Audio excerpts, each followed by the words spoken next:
Catholic News World. On December 9, in 1531, in Mexico, Our Lady appeared to Saint Juan Diego, a poor humble Aztec Indian who had recently converted to Catholicism. She told Juan to go to the bishop and ask him to build a church where she said, "I will show and offer all of my love, my compassion, my help and my protection to my people." Juan Diego did as she asked, but the bishop asked for a sign that this message was really from Our Lady. Mary granted the bishop's request. On December 12, she showed Juan the most beautiful roses and told him to gather them.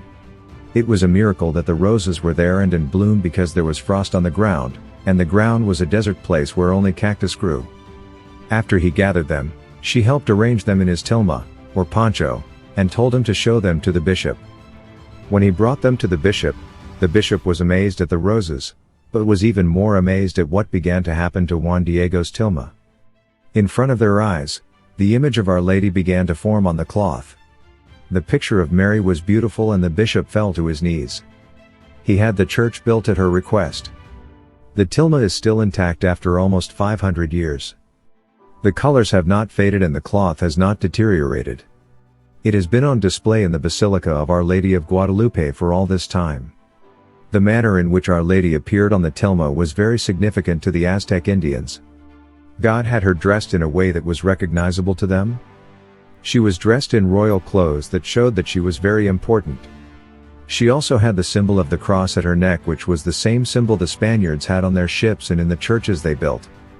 She had a sash tied around her waist, which meant that she was with child, for this was the way the Aztec women dressed when they were pregnant.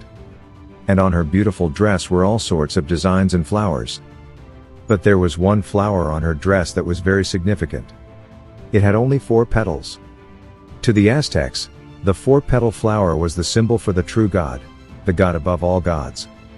This flower was located on her abdomen, right over the place where Jesus was growing inside of her. The Aztecs immediately understood that this was the mother of the true God. This appearance of Our Lady of Guadalupe was very important to the history of our continent. You see, the Aztec Indians and the Spaniards were on the brink of war. The Aztec Indians' culture and religion were very different from the Spaniards. They worshipped gods, to whom they would offer human sacrifices, often killing 50,000 people a year. The Spaniards, who were Catholic, were naturally disgusted by this. But they were cruel to the Aztecs too, treating them like animals and sometimes killing them for no reason. If a war had occurred, it would have been very brutal and the Spaniards and Christianity would have been totally wiped out. Mary's appearance changed everything, however. It helped the Indians to embrace Christianity and it helped the Spaniards to treat the Indians with respect and as human beings. In the course of 7 years, 6 million Indians converted to the Catholic faith. This was the biggest conversion in the history of the Church. This is why Our Lady of Guadalupe is the patroness of the Americas and the unborn. Juan Diego, the humble man to whom she appeared, was made a saint in 2002. Mary's appearance also put an end to the worship of stone gods and the ritual of human sacrifice. Please subscribe to Catholic News World's YouTube channel. Thanks and God bless.